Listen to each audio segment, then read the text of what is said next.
بسم اللہ الرحمن الرحیم. میں ہوں طاہر ڈھنڈسا اور آپ دیکھ رہے ہیں ٹی ڈی ڈیجیٹل. آج ایک اور پات سیریز کے پروگرام کے ساتھ ہم آپ کی خدمت میں حاضر ہیں. آج ڈالر جو ہے ظاہر ہے اس کی قیمت اوپر جا رہی ہے اور بیچ میں یہ 164.40 کو ٹچ آپ کو پتہ ہے کہ ہے جہاں پہ ایک تھوڑی سی الارم بیل بھی رنگ کرنے اور لوگوں نے سوال اٹھائے کہ یہ کیا ہو رہا ہے. بجلی کی قیمتوں میں کو غیر متوازن رکھنا ایک ایڈ کرتا ہے فزیکل برڈن، اور اسی طرح ایکسٹرنل اکاؤنٹ کے اوپر بھی پریشر اور بہت سی چیزیں. بجلی کی قیمتوں میں اگر اضافہ نہ کیا جائے تو اس کا برڈن ظاہر ہے وہ ایڈ ہوتا جاتا ہے سرکولر ڈیٹ میں. انٹرنیشنل مانیٹری فنڈ کے ساتھ جو ہماری بات چیت چل رہی ہے، کیا اس کے اندر ہم گروتھ سائیڈ کو اسی طرح مینٹین کر سکیں گے اس کے بعد، اور اکانومی کو اوور ایٹ ہونے سے بچا بھی سکیں گے یا نہیں؟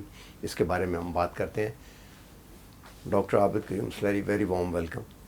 یہ بتائیے کہ یہ کیا سلسلہ چل رہا ہے؟ پرائسز اسٹیبل رہیں گی یا انفلیشن کے ایک اور سپائک کے لیے جو ہے وہ پبلک ریڈی رہے؟ دیکھیں طاہر، ہمیں تھوڑا سا میکرو پکچر کو دیکھنا پڑے گا اس سے پہلے کہ میں آپ کے سوال کی طرف آؤں. اور میکرو پکچر یہ ہے کہ پچھلا جو ایک سال تھا وہ پاکستان کے لیے اکنامک ایکٹیویٹیز کے ریوائول کا سال تھا، اور وہ ریوائول جو ہے وہ سلسلہ جو کہ مالی سال ختم ہونے کے بعد بھی جولائی اگست میں بھی اگر آپ دیکھیں تو آپ کو وہ پازیٹیو جو فیل گڈ فیکٹر ہے وہ ابھی تک نظر آ رہا ہے. لیکن اکنامک ایکٹیویٹیز جب بڑھتی ہیں ہمارے جیسی اکانومیز میں تو اس میں پھر ایک اور سلسلہ شروع ہوتا ہے، اور وہ سلسلہ شروع ہوتا ہے ایک دم سے امپورٹ میں اضافہ ہو جاتا ہے. یعنی آپ کو زیادہ پیٹرول چاہیے. یعنی پی ایس او کو اگر آپ دیکھیں تو پی ایس او نے جو پچھلے ایک مہینے میں پیٹرول بیچا جولائی 2021 میں، وہ ان کی 6 مہینے کی ایوریج سے کہیں زیادہ پیٹرول تھا جو کہ انہوں نے صرف ایک مہینے میں سیل کیا. اسی طریقے سے آپ باقی چیزوں کو دیکھ لیں، خواہ وہ کنزیومر گڈس ہوں، وہ مشینری ہو، وہ اب فوڈ آئٹمز بھی اس میں آ گئیں. لاسٹ ایئر بھی ہمیں ویٹ اور شوگر جو تھی وہ امپورٹ کرنا پڑی. اب دوبارہ سے ویٹ اور شوگر جو اس کے لیے ٹینڈر جو ہے وہ دیے گئے. تو یہ سارا سلسلہ جو ہے چل نکلا. اب اگر تو ہمارے پاس سفیشینٹ فارن ایکسچینج ریزروز موجود ہوں تو پھر تو اس ساری امپورٹ کو سہارا دیا جا سکتا ہے. اب فارن ایکسچینج ریزروز تو ہیں لیکن وہ ہمیں اس سال اپنی $14.5 بلین کے قریب تو صرف جو لون ڈیٹ پیمنٹس ہیں وہی کرنا ہوں گی. تو ظاہر ہے وہ اس کے لیے چاہیے ہوگا. اب اگر وہ اس کے لیے چاہیے تو امپورٹ بل کا کیا کریں؟ امپورٹ کو اگر آپ دیکھیں تو جو جولائی کی ہماری امپورٹ بل ہے وہ $5.4 بلین ہے. یہ جون میں ہائیسٹ ہسٹوریکل لیول تھا، 6 بلین سے ایکسیڈ کر گئی تھی ہماری امپورٹ. تو اگر یہ ہر مہینے $5.5-6 بلین کی امپورٹ آ رہی ہے تو اس کا مطلب ہے کہ ہم تو سال کے اینڈ پہ 60-70 بلین ڈالر کی امپورٹ پہ بیٹھے ہوں گے. جو ایکسپورٹس ہیں ہماری وہ بڑی مشکل سے $25 بلین تک پہنچی تھیں. تو اگر یہ 60 بھی ہو جاتا تو $35 بلین جو ہے یہ کہاں سے آئیں گے؟ ریمیٹنسز نہیں آ رہی، یہ کہاں سے پورا ہوگا؟ ریمیٹنسز کا جو ہوا گا کہ ریمیٹنسز میں دو طرح سے ریمیٹنسز آ رہی تھی آپ کی. ایک آ رہی تھی فاٹف قوانین کی وجہ سے کہ وہ جو انفارمل ہیں وہ فارمل چینل سے آ رہی ہیں. دوسری آ رہی تھیں جو سفری پابندیوں کی وجہ سے کہ یو اے ای اور سعودی عربیہ سے چونکہ زائرین کا آنا جانا بند تھا، اسی طرح سے یو اے میں پابندیاں تھیں تو وہ لوگ جو بائی ہینڈ بھیج رہے تھے وہ نہیں آ رہی تھیں. اب جو وہاں پہ ویکسینیشن کھل رہی ہے یہ اور ایسٹرازینیکا اور باقی ویکسینیشن کو مانا جا رہا ہے سعودی عرب میں. اگر آپ سائنو فارم لگوا چکے ہیں تو آپ ایک بوسٹر ڈوز لگوا کے سعودی عرب جا سکتے ہیں. تو یہ ساری چیزیں جو ہیں وہ ان کو سفر کو کھولیں گی. اور وہ جو $13 بلین ہمیں یو اے ای اور سعودی عرب سے آئے تھے پچھلے سال، ان میں تھوڑی سی کمی ہمیں دیکھنے میں ملے گی. اور وہ آلریڈی آپ جولائی کے مہینے کی ریمیٹنسز کو دیکھ رہے ہیں. تو اب اس سارے تناظر میں دیکھنا ہے کہ اس سارے تناظر میں ہو کیا رہا ہے. تو اس سارے تناظر میں ہو یہ رہا ہے کہ جو سب سے آپ کی بڑی امپورٹ ہے وہ ہے پیٹرولیم پروڈکٹ کی. تو پیٹرولیم پروڈکٹ آپ گیس منگوا لیں یا آپ فرنس آئل منگوا لیں، آپ مہنگا منگوا رہے ہیں. اب یا تو وہ ساری کی ساری قیمتیں جو ہیں اس کو پاس آن کر دیں کنزیومر پہ. اگر وہ نہیں کر پائیں گے تو پھر کیا ہوگا؟ پھر یہ ہوگا کہ آپ کو سبسڈی دینا پڑے گی. جب ہم سبسڈی دیں گے تو پھر کیا ہوگا؟ انرجی سرکولر ڈیٹ میں اضافہ ہوگا جو کہ آلریڈی 2.5 ٹریلین روپیز جو تقریباً ہمارے اس سال کے دفاعی بجٹ کا دگنا بنتا ہے اس کو پہنچ چکا ہے انرجی سرکولر ڈیٹ. تو یا آپ انرجی سرکولر ڈیٹ بڑھاتے رہیں یا اس کو پاس آن کریں. اگر ہم پاس آن نہیں کر رہے اور انرجی سرکولر ڈیٹ بڑھ رہا ہے, دوسری طرف سے کیا ہو رہا ہے, جو پاس آن نہیں کر رہے تو وہ جو 610 ارب روپے پیٹرولیم لیوی کے رکھے ہوئے ہیں وہ وہاں سے بھی مار پڑ رہی ہوگی. تو آپ امپورٹ کر رہے ہیں مہنگا آئل, اس سے بجلی بنا رہے ہیں, نہ آئل کی قیمتوں کو ہم پاس آن کر رہے ہیں کنزیومر پہ, نہیں کر سکتے, نہ ہم بجلی کی قیمتوں کو پاس آن کر رہے ہیں, نہیں کر سکتے, نہ ہم پیٹرولیم لیوی اکٹھی کر رہے ہیں, نہیں کر سکتے. تو پھر دوسرا اس کا نقصان کیا ہوگا؟ دوسرا نقصان یہ ہوگا کہ اس کو امپورٹ کو تھوڑا سا کنٹرول کرنے کے لیے آپ دیکھیے کہ مارکیٹ میں ڈالر کی قیمت جو ہے وہ بڑھتی چلی جائے گی, چونکہ امپورٹر جو ہے جب وہ اتنا سارا آئل امپورٹ کر رہے ہیں باقی چیزیں تو ان کی ڈیمانڈ بڑھے گی. جب آپ کے پاس ایکسپورٹ سے ڈالر نہیں آ رہے, جب آپ کے پاس ریمیٹنسز سے ڈالر نہیں آ رہے, فارن ڈائریکٹ انویسٹمنٹ نہیں آ رہی, تو پھر مارکیٹ میں ڈالر کی قیمت بڑھنی شروع ہو جائے گی, جو کہ آلریڈی 164 روپے پہ پہنچ گئی ہے. اب اگر ڈالر کی قیمت بڑھ کے بھی جو ہے وہ ڈیمانڈ نہیں رکتی کیونکہ ان الاسٹک ہے, تو پھر کیا ہوگا؟ پھر مجبوراً اسٹیٹ بینک کو انٹرسٹ ریٹ بڑھانا پڑ جائے گا. اب اگر انٹرسٹ ریٹ بڑھایا جاتا ہے 7% سے اوپر کیا جاتا ہے تو اکنامک ایکٹیویٹیز جو ہیں وہ ہٹ ہوں گی. نہیں, انٹرسٹ ریٹ کیوں بڑھانا پڑے گا؟ کیونکہ یہ تو وہ ڈیمانڈ ہے جو کہ لیکن جس کا پروڈکشن سے, لیکن اسٹیٹ بینک کو کرنٹ اکاؤنٹ ڈیفیسٹ کو مینٹین کرنا ہے. اب وہ کرنٹ اکاؤنٹ ڈیفیسٹ یہ ایک مانسٹر ہوتا ہے جو کہ 2017-18 میں بھی ہم نے دیکھا تھا کہ جب یہ آپ کا جی ڈی پی کے 6-7% پہ پہنچ گیا تھا تو پھر یہ ان مینیجیبل ہو جاتا ہے. پھر آپ کے پاس جو ریزروز ہوتے ہیں امپورٹ کے لیے وہ تقریباً ختم ہونا شروع ہو جاتا ہے. تو بیلنس آف پیمنٹ کو برقرار رکھنے کے لیے اسٹیٹ بینک کے پاس 2 ہی ٹول ہوتے ہیں. پہلا ٹول جو ہوتا ہے کہ اسٹیٹ بینک جو ہے وہ ڈیمانڈ کو, امپورٹ کو تھوڑا سا روکنے کے لیے روپے کو سلپ ہونے دیتی ہے. اگر اس سے امپورٹ کم ہوتی ہے تو ٹھیک ہے, اگر نہیں کم ہوتی تو دوسرا ٹول کیا ہے؟ دوسرا ٹول یہ ہوتا ہے کہ ڈیمانڈ کو کرش کر دیا جائے. اس کے لیے انٹرسٹ ریٹ بڑھا دیا جاتا ہے کہ جو کنزیومر سائڈ ڈیمانڈ ہے وہ کم ہو جائے. وہ اس سے کنزیومر ڈیمانڈ تو تھوڑی سی کم ہوتی ہے. یہ جو پیٹرولیم پہ امپورٹ کی پرائس ہے پوری اگر پاس آن کی جائے تو کیا قیمت ہوگی؟ دیکھیے آپ کیا سمجھتے ہیں؟ یہ تو فلکچویٹ کرے گا نا, یہ تو ڈیپینڈ. آج کی بات کریں, دیکھیے آج کی اگر اس وقت جو ہم خرید رہے ہیں 70 پہ, دیکھیے اگر آپ آج کی بات کرتے ہیں تو آج کو تو یہ کوئی $75 پر بیرل پہ پیٹرول چل رہا ہے. مسئلہ پیٹرول کی قیمت کے علاوہ مسئلہ آپ کا جو روپیہ ڈیپریشیٹ ہوگا پیٹرول کی ڈومیسٹک قیمت بڑھتی چلی جائے گی نا. 100 روپے ڈالر ہے تو 75 روپے پہ پیٹرول کی قیمت ڈفرینٹ ہے. 164 روپے ڈالر پہ پہنچ جائے گا تو پیٹرول کی قیمت جو ہے وہ اس $75 وہ ڈفرینٹ ہو جائے گی. تو اس وقت حکومت کے پاس 3 چوائسیز ہیں, ان 3 چوائسیز کو حکومت نے دیکھنا ہے. آپ یہ کہہ رہے ہیں کہ جو اکنامک گروتھ آ رہی تھی اس کی وجہ سے اکانومی اوور ہیٹ ہوگی اور اس کو سلو ڈاؤن کرنا. اوور ہیٹ تھوڑی سی ہو گئی, لیکن اوور ہیٹ کے ساتھ ساتھ جو گلوبل کموڈٹی پرائسز ہیں ان کا امپیکٹ زیادہ پڑ گیا. صرف اوور ہیٹ ہوتی تو کوئی مذائقہ نہیں تھا. اگر پیٹرولیم پرائسز $40 پر بیرل $30 پر بیرل پہ ہوں تو اوور ہیٹنگ میں ہمیں کوئی مسئلہ نہیں تھا. اگر سویابین کی یا پام آئل کی جو قیمتیں ہیں وہ اتنی نہ بڑھتی تو اوور ہیٹنگ میں مسئلہ کوئی نہیں تھا, امپورٹ کرتے رہتے. اب یہ ہے کہ اکانومی ظاہر ہے وہ چل رہی ہے, پہیا جو ہے وہ اسی طرح سے چل رہا ہے اور چلتا رہنا چاہیے, لیکن اب تھوڑا سا اس کو ڈیمانڈ کو مینیج کرنے کے لیے یا کرنٹ اکاؤنٹ ڈیفیسٹ کو مینیج کرنے کے لیے اب آپ کے پاس 3 چوائسیز ہیں. یا تھوڑی تھوڑی انرجی کی قیمتیں بڑھانی شروع کر دیں, اس کو پاس آن کرنا شروع کر دیں لائف لائن کنزیومر اور پروٹیکٹڈ کنزیومر کو چھوڑ کے, یا اگر ہم وہ نہیں کرنا چاہتے تو پھر روپیہ جو ہے وہ مزید ڈیپریشیٹ ہوتا رہے گا جس کے زیادہ نقصانات ہوتے ہیں. اگر ہم وہ نہیں کرنا چاہتے تو پھر آپ دیکھیں کہ 2-4 مہینے کے بعد انٹرسٹ ریٹ بڑھنا شروع کر دے گا.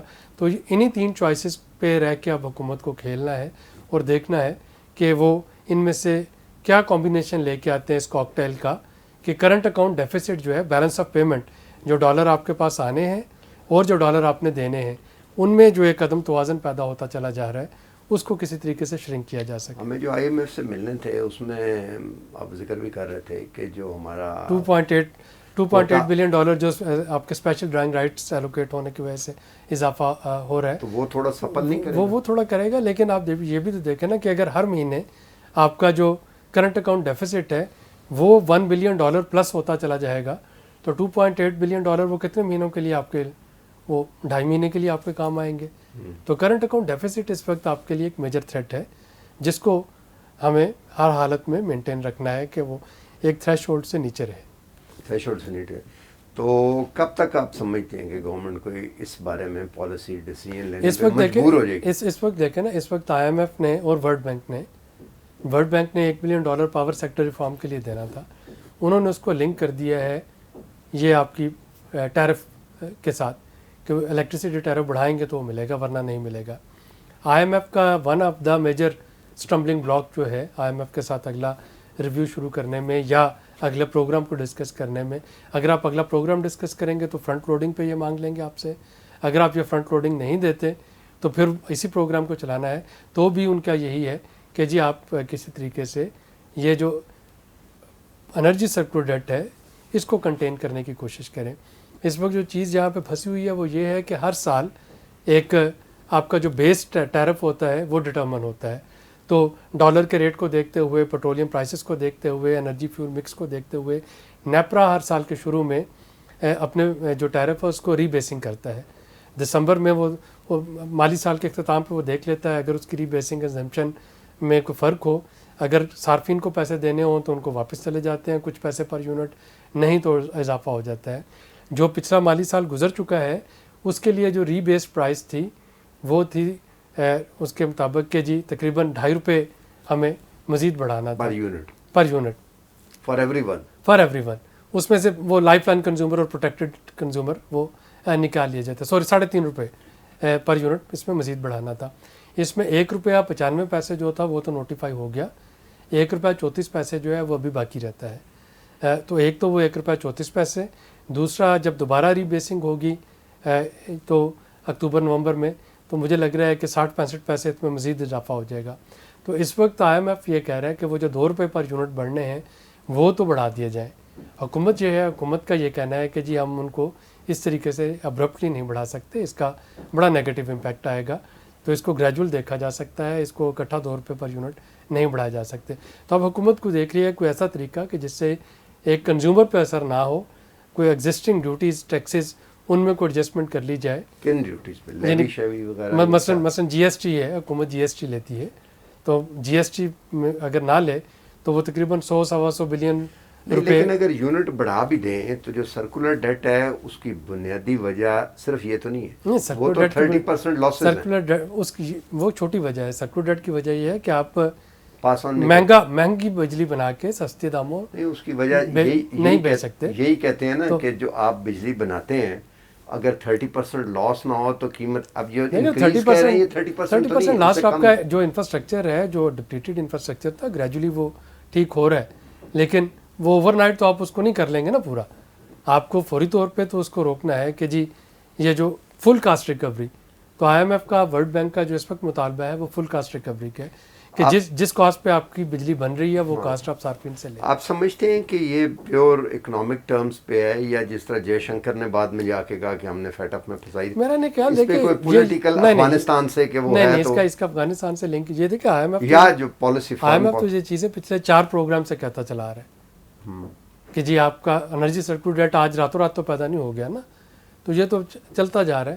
اب اس وقت ہم اس مخمصے میں پھنس گئے ہیں کہ ماشاءاللہ اقتصادی سرگرمیاں بڑھنے سے انرجی کی ڈیمانڈ بڑھ گئی اور اس کے ساتھ ہی پوری دنیا میں انرجی کی قیمتیں بڑھ گئی.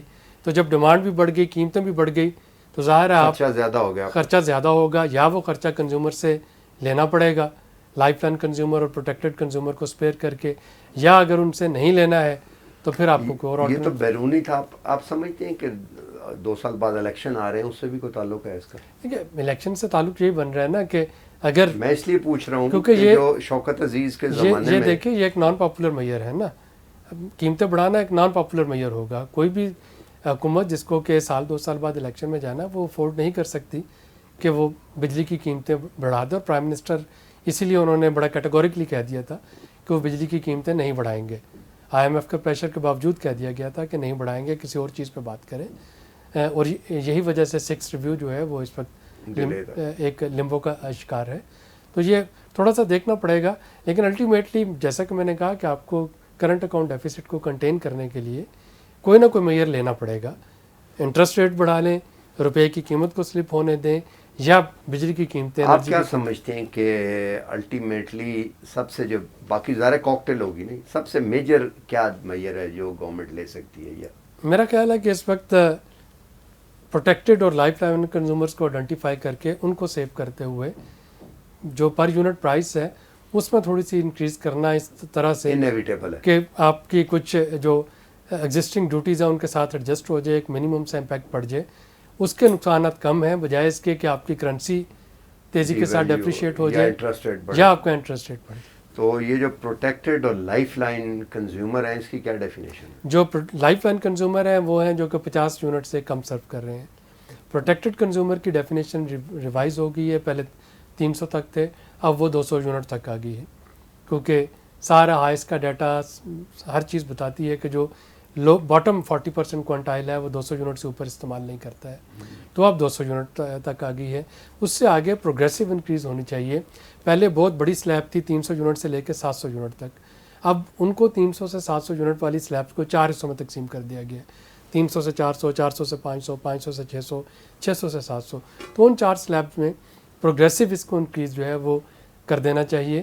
آپ کے 200 یونٹ سے نیچے والے جو باٹم 40% کوانٹائل والے ہیں وہ بھی محفوظ رہیں, اور جو ایک بڑا جرک ادروائز لگے گا روپے کے ڈیپریسیشن ہونے سے یا آپ کے انٹرسٹ ریٹ بڑھنے سے, اس سے بچا جا سکتا ہے. تو کسی جگہ پہ یہ مطلب جسے کہتے ہیں ڈرافٹ موو کر رہی ہے. دیکھیے یہ اس وقت آپ کے پاس آپشنز ہیں, پالیسی آپشنز ہیں. میرا اپنا ذاتی خیال یہ ہے کہ اس کو اس طریقے سے ہو جانا چاہیے, ادروائز جو ڈیسیژن یہ میکرز آپ کا ذاتی خیال جو ہے یہ آفیشیل خیال کے قریب ہی ہونا چاہیے. نہیں, میرا ذاتی خیال میرا خیال ہوتا ہے. اچھا, آفیشیل جو ہے وہ آفیشیلز بن کے سوچتے ہیں. میں ایک ریسرچر بن کے آپ کو اپنا انڈیپینڈنٹ ریویو دے رہا ہوں اچھا کہ اگر ان 3 کڑوی گولیوں میں سے کوئی گولی نگلنا ضروری ہے کہ آپ کی اکانومی جو ہے وہ چلتی رہے اور ہم اس سال 5% کی گروتھ ٹارگٹ اچیو کر لیں, تو پھر یہ 3 کڑوی گولیاں ہیں, یا روپیہ سلپ ہونے دیں, یا انٹرسٹ ریٹ بڑھا دیں, یا بجلی کا بل جو ہے وہ لائف لائن کنزیومر اور پروٹیکٹڈ کنزیومر کو چھوڑ کے پروگریسولی وہ بڑھنے دیں. تو اگر مجھے ذاتی طور پہ یہ فیصلہ لینا ہو تو میری کوشش ہوگی کہ کوئی ایسا معیار لوں کہ وہ کنزیومر نیوٹرل رہتے ہوئے بجلی کے بلوں کی طرف آؤں, اس میں کوئی تھوڑی سی میں ایڈجسٹمنٹ کروں, بجائے اس کے کہ میرا روپیہ اکراس دا بورڈ سب کے لیے وہ ڈیپریشیٹ ہو جائے, یا میرا interest rate across the board سب کے لیے ڈیپریشیٹ ہو جائے. چلیں, بہت بہت شکریہ. یہ تھی آج کی ڈسکشن. اس کا مطلب ظاہر ہے آپ لوگ پورا پروگرام دیکھ کے نکالیں گے. میں یہی سمجھاؤں کہ اس سے اکانومی جو جسے سپلائی سائیڈ کے ہم کہتے ہیں اس سے تھوڑا سا ڈگریس ہو کر ڈیمانڈ سائیڈ مینجمنٹ کی طرف ایک دفعہ پھر گورنمنٹ جائے. ظاہر ہے جو ہے یہ گورنمنٹ کے پاس وہ اتنے ریسورسز تو نہیں ہیں, تو ڈیمانڈ سائیڈ کو ترک کر کے شوکت ترین آئے تھے اور انہوں نے سپلائی سائیڈ کا شروع کیا. اب یہ ہے کہ اس کے کچھ ایڈوانٹیجز آنے کے بعد اب پھر ڈیمانڈ سائیڈ پہ, لیکن اس کی ایک اور فلپ سائیڈ بھی میں سمجھتا ہوں کہ جو سوشل سیفٹی نیٹس ہیں ان کو پھر ایک دفعہ شاید کافی حد تک یوز کرنا پڑ جائے.